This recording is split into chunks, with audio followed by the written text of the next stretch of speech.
Assalamualaikum warahmatullahi wabarakatuh. Selamat berjumpa lagi kepada para mahasiswa sekalian dalam mata kuliah saya, yaitu Bahasa Indonesia. Baiklah, dalam video kali ini Ibu akan menjelaskan materi dari Bahasa Indonesia yang mencakup dari 4 keterampilan berbahasa. Masih ingat ya, 4 keterampilan dalam berbahasa. Apa saja? Yang pertama adalah keterampilan berbicara, yang kedua adalah keterampilan menyimak, yang ketiga adalah keterampilan membaca, dan yang keempat adalah keterampilan menulis. Di pertemuan kali ini, dari 4 keterampilan berbahasa tadi, Ibu akan membahas satu keterampilan, yaitu keterampilan membaca. Nah, sebelum kita masuki penjelasan materi keterampilan membaca, silahkan kalian klik tombol like dan subscribe video ini. Keterampilan membaca. Nah, apa itu keterampilan membaca? Nah, baiklah, keterampilan membaca itu sesuatu yang berbeda dari bisa membaca. Nah, bisa dan terampil itu ada perbedaan-perbedaannya. Apa Bu perbedaannya? Nah, kalau bisa itu artinya mudah dilakukan. Nah, kalau terampil belum tentu. Nah, sebagai sebuah contoh, apakah di orang Indonesia itu bisa membaca? Jawabannya, rata-rata orang Indonesia itu bisa membaca. Namun, jika pertanyaannya diubah, apakah semua orang di Indonesia itu terampil dalam membaca? Jawabannya belum tentu. Mengapa belum tentu? Karena yang namanya terampil itu perlu keahlian khusus. Ada teknik-teknik yang harus dilakukan agar seseorang itu bisa terampil dalam membaca. Nah, misalnya begitu ya. Ada yang namanya keterampilan membaca berita. Nah, tentu kan beda dengan membaca buku biasa. Nah, kemudian terampil membaca puisi. Nah, pasti berbeda ya antara terampil membaca puisi dan terampil membaca berita. Sama-sama membaca, tetapi teknik yang digunakan itu berbeda. Nah, di antara semua keterampilan-keterampilan membaca yang ada begitu ya, dalam video kali ini Ibu akan mengkhususkan yaitu materi keterampilan membaca dalam kegiatan membaca kritis ya. Membaca kritis ini diperlukan untuk para mahasiswa yang saat ini sedang melaksanakan perkuliahan ya. Membaca kritis. Membaca kritis merupakan kegiatan membaca yang bertujuan untuk memahami bacaan secara mendetail, kemudian dapat menganalisis begitu ya, dan mengkritisi hasil bacaan. Nah, bedanya dengan membaca biasa, kalau membaca biasa adalah kegiatan membaca yang bertujuan untuk membuat kesimpulan atau rangkuman dari isi bacaan. Nah, berbeda ya antara membaca kritis dan membaca biasa. Kalau membaca kritis tadi tujuannya untuk menganalisis, mengkritisi gitu ya, dan memahami secara mendalam maksud dan tujuan si penulis. Nah, sedangkan membaca biasa itu hanya sekedar membaca untuk menemukan sebuah kesimpulan atau rangkuman. Jadi, membaca kritis itu bukan hanya sekedar membaca saja, namun perlu keahlian khusus dalam membaca. Nah, untuk mengetahui teknik yang dapat digunakan untuk membaca kritis ini, Ibu akan menjelaskan sebuah teknik membaca yang disingkat dan dinamai dengan teknik SQ3R. SQ3R. Apa itu teknik SQ3R? Nah, silahkan simak penjelasan berikut. Teknik membaca SQ3R merupakan singkatan dari S adalah survei, kemudian Q adalah question, kemudian R yang pertama adalah read, R yang kedua adalah riset, dan R yang keempat adalah review. Ya, jadi itu singkatan dari SQ3R. Kemudian apa saja langkah-langkah yang harus dilakukan untuk melakukan SQ3R? Langkah-langkah yang harus dilakukan dalam teknik membaca SQ3R yang pertama tadi adalah survei. Nah, apa yang harus dilakukan dalam survei? Misalnya, kita dihadapkan dengan satu buah buku. Nah, yang mana satu buah buku ini harus kita baca secara kritis. Maka langkah yang pertama tadi adalah survei. Apa yang dilakukan pada saat survei? Nah, survei dilakukan untuk mengetahui isi atau gambaran secara umum bacaan yang akan kita baca atau buku yang akan kita baca. Nah, dalam survei, langkah-langkah yang harus dilakukan, yang pertama adalah membaca judul bukunya. Nah, judulnya apa? Dibaca dulu judul bukunya. Mengapa perlu membaca judul? Karena biasanya judul ini merupakan tema atau ide dari keseluruhan buku. Nah, tentu saja perlu dilakukan membaca judul. Nah, biasanya judul ini ada di depan buku ya, atau di depan bacaan. Nah, kemudian yang kedua adalah setelah tadi membaca judul, itu yang kedua membaca pendahuluan. Nah, jika pendahuluannya terlalu panjang, maka baca saja paragraf pertamanya. Bu, mengapa pendahuluan perlu dibaca?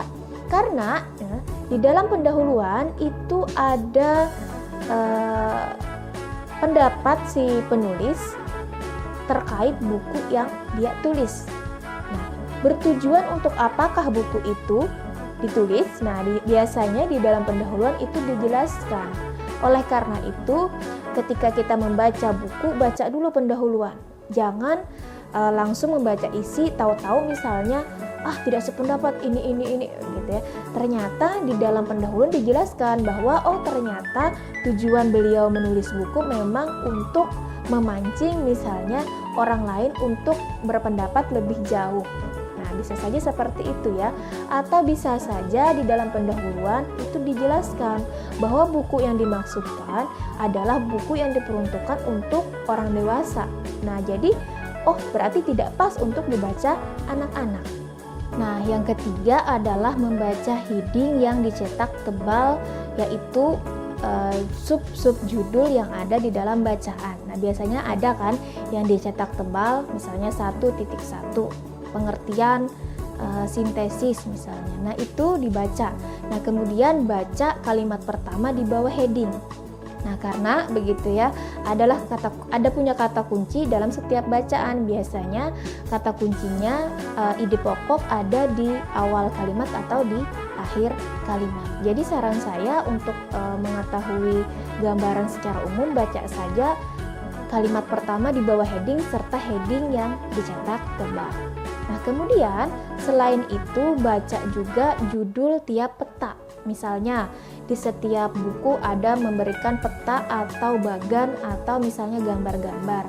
Nah, biasanya itu memiliki informasi penting yang harus kita baca untuk mengetahui gambaran secara umum. Karena tadi kan ini merupakan langkah survei. Survei itu hanya sekedar mengetahui gambaran umum saja. Nah, setelah dibaca, baca judulnya. Ya, baca judul peta atau bagan tadi. Nah, kemudian langkah yang selanjutnya adalah baca pertanyaan-pertanyaan di akhir bab atau di akhir buku begitu ya. Jika ada, maka dibaca pertanyaan-pertanyaan itu. Nah, biasanya di dalam buku perkuliahan begitu ya, di setiap bab itu ada pertanyaan-pertanyaan. Nah, baca saja pertanyaan di akhirnya.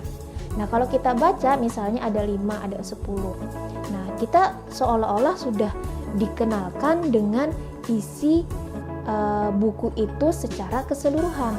Nah, karena biasanya pertanyaan itu akan memancing jawaban yang merupakan intisari dari bahan bacaan. Nah, baiklah, setelah kita melakukan yang dijelaskan tadi, itu artinya kita sudah melakukan langkah yang pertama, yaitu survei. Langkah yang kedua dalam SQ3R adalah Q, yaitu question. Apa itu question? Artinya pada saat kita membaca itu lakukanlah sejumlah pertanyaan-pertanyaan. Nah, langkah mudahnya bagaimana, Ibu? Langkah mudahnya ketika tadi kita menemukan heading-heading yang dicetak tebal, nah buatlah pertanyaan dari situ. Nah, apa saja pertanyaannya? Misalnya dapat menggunakan pertanyaan apa, mengapa, bagaimana, ya, kapan, di mana, dan lain sebagainya. Ingat 5W 1H. Nah, misalnya ada heading yang dicetak tebal, yaitu pengertian kalimat efektif. Itu headingnya ya, yang dicetak tebal dalam bacaan. Lalu bikinlah pertanyaan dengan memberikan atau menambahkan kata bagaimana. Bagaimana pengertian kalimat efektif? Nah, atau apa pengertian kalimat efektif? Nah, jadi mudah ya untuk membuat pertanyaan, tinggal kalian tambah kalimat tanya yang ada pada heading ya, atau subjudul yang dicetak tebal. Nah, kemudian setelah dilakukan question, maka kita akan masuk pada langkah yang ketiga, yaitu read, kegiatan membaca. Nah, yang mana membacanya ini langsung dilakukan dengan menjawab pertanyaan-pertanyaan yang tadi sudah dilakukan. Nah, jadi kegiatan baca ini bukan hanya membaca keseluruhan atau membaca biasa saja, tetapi pada kegiatan membaca ini si pembaca itu mencari jawaban atas pertanyaan yang tadi dia lakukan. Nah, misalnya pertanyaannya, apa pengertian kalimat efektif? Nah, maka pada kegiatan membaca, pada kegiatan langkah yang ketiga yaitu read ini tadi, dia berusaha mencari dan menemukan jawaban yang tadi dia tanyakan. Misalnya, dia menemukan pengertian membaca adalah, nah itu ditemukan misalnya di paragraf kedua, dia langsung loncat di paragraf kedua. Ya, jadi di sini juga dapat menghemat waktu karena kita hanya berfokus pada apa saja yang ingin kita temukan. Itu langkah yang ketiga. Kemudian langkah selanjutnya adalah riset. Nah, riset ini dilakukan ketika sudah selesai tadi membuat pertanyaan, kemudian mencari jawaban. Nah, setelah selesai misalnya dalam satu bab, stop. Ya, stop di sini dalam artian si pembaca mengecek lagi apakah semua pertanyaan yang dia ajukan itu ada jawabannya di dalam bacaan dia. Jika belum menemukan, maka kembali ke bagian awal ya. Nah, setelah menemukan, lalu yang dilakukan si pembaca ialah mengetes daya ingat. Misalnya bukunya ditutup dulu, kira-kira tadi yang dibahas, yang ditanyakan begitu ya pada sub bagian yang pertama misalnya pengertian. Kemudian dia akan mengetes ingatan dia, apakah dia ingat ataukah ada yang lupa. Ini langkah yang dilakukan pada saat riset ya. Nah, setelah selesai melakukan survei, kemudian melakukan question, kemudian read dan riset, maka langkah yang terakhir yaitu adalah review. Nah, yang mana review ini kegiatan mengembalikan begitu ya bacaan kita yang dari awal tadi sampai akhir. Apakah benar-benar sudah dibaca dan ditemukan jawabannya? Nah, baru setelah ini kita lakukan analisis atau kritik terhadap isi yang kita baca. Nah, setelah selesai melakukan SQ3R ya, langkah selanjutnya yang dapat dilakukan mahasiswa atau dilakukan pembaca ialah menganalisis isi bacaan yang sudah dibaca. Nah, dalam kegiatan ini mahasiswa atau pembaca diharapkan untuk bersikap tidak mudah percaya terhadap apa yang dituliskan oleh si penulis. Namun, begitu ya, hal yang dapat dilakukan adalah mencari data-data atau fakta-fakta sehingga dapat begitu ya mengimbangi tulisan yang disajikan oleh penulis. Nah, untuk itu begitu ya, perlu juga mahasiswa atau pembaca sekalian bersikap tidak mudah percaya atau skeptis terhadap informasi-informasi yang disajikan dalam bacaan atau tulisan. Nah, katakanlah apalagi pada zaman sekarang ya, di zaman ini semua kecanggihan begitu ya, baik itu tulisan-tulisan yang disebarluaskan di media sosial begitu ya, atau di media massa, itu kadangkala informasi yang disajikan ada yang berupa penipuan atau hoax. Nah, jadi jangan mudah, ketika menemukan fakta ini langsung percaya, ketika menemukan fakta ini langsung percaya. Nah, itu bukan sikap membaca kritis. Nah, sikap membaca kritis adalah yang pertama dilakukan, tidak mudah percaya dulu terhadap informasi yang disajikan. Benarkah begitu? Apakah benar begini? Masa sih begini? Begitu ya. Munculkan pertanyaan-pertanyaan itu, kemudian baca bacaannya, kemudian cari bukti-bukti atau pendapat lain terkait hal yang disajikan dalam tulisan atau bacaan. Membaca kritis ini berkaitan pula dengan yang namanya sintesis. Apa itu Bu sintesis? Nah, secara sederhana misalnya kita dihadapkan dengan 3 buah buku yang berbeda-beda. Nah, tapi ketiga buah buku yang berbeda ini ada kesamaannya, yaitu membahas misalnya sebuah pendapat atau persepsi. Nah, ketiga buah buku yang kita disajikan kepada kita ini kemudian kita baca. Nah, setelah kita baca ternyata kita ini memiliki pendapat lain dari ketiga buah buku ini. Nah, maka itu yang dinamakan membaca sintesis. Nah, barangkali proses sintesis ini pun kan berdasarkan pembaca secara kritis yang tadi.